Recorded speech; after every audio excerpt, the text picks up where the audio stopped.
Mahal, pagmamahal. Layo pa tayo. Naburaot na sana.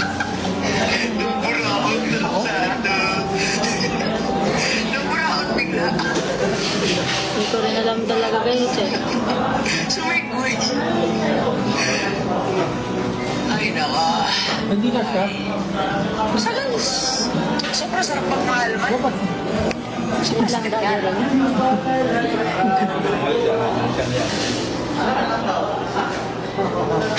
Inom siguro.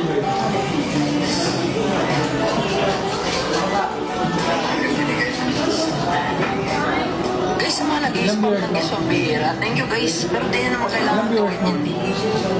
Pwede. Pwede naman yung divorce na na-diretso eh. Sinayang mo eh. Sa ngayon guys, May paggalat tayo pa. May pang-happy-happy tayo. oo guys, nagkamali ako. Sobrang nagkamali ako. Totoo yun. Pero may oras pa guys. May oras pa ako. Para itama lahat. May oras pa ako guys para itama lahat. Hindi para sa kanya, kundi para sa mga anak ko. Tsaka para sa sarili ko. Sobrang isip bata ako guys. Maniwala kayo sa akin, sobrang isip bata ako. To the point na sobrang impulsive ko. Hindi ko na alam yung mga sinasabi ko, nakakasakit na pala. Oh, yeah. At sobrang makasarili ko. Hindi ko na nakita lahat yun. Ewan guys kung ano yung nararamdaman ko ngayon, pero halo ng pagsisisi, lungkot, at hinayang. Maaga kami nagkapamilya guys.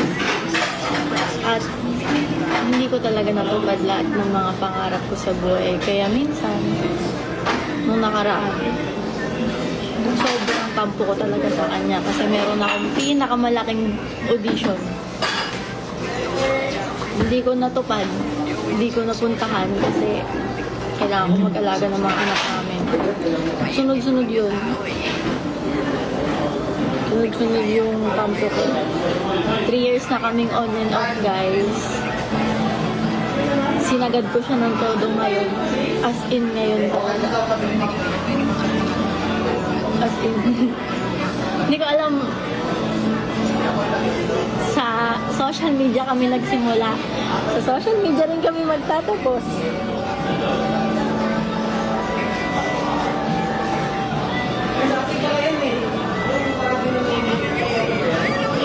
Masaya ako guys. Masaya ako na nakikita ko siyang masaya sa iba. Deserve niya yan guys.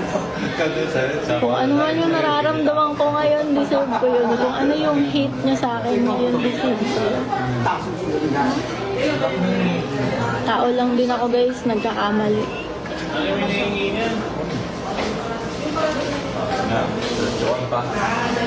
Sobrang maling-mali guys. Sobrang maling-mali ako.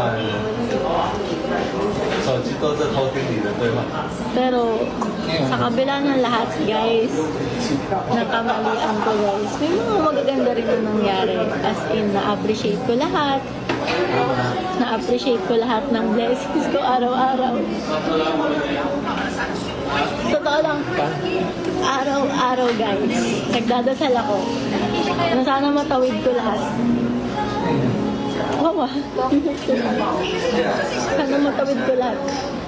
Kasi huli ko nang na-realize na ang hirap palang mabuhay ko nang hindi siya kasama. Yung guilt sa ginawa ko, pagsisisihan ko yun, lalo na sa mga anak. Kaya wala na guys eh, umayaw na siya eh. Pag lalaki na umayaw, wala na talaga. Sobrang nasagad ko talaga siya ng todo guys. Sobra. Pero pinagsisihan ko yun guys. Sobra.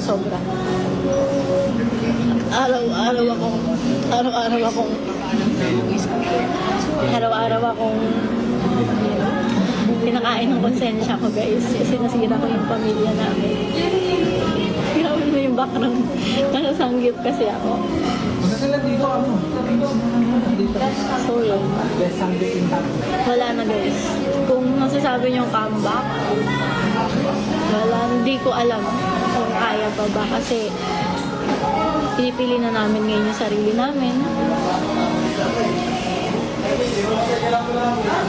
Pinipili niya na yung sarili niya. Tsaka marami pa siyang hindi ginagawa.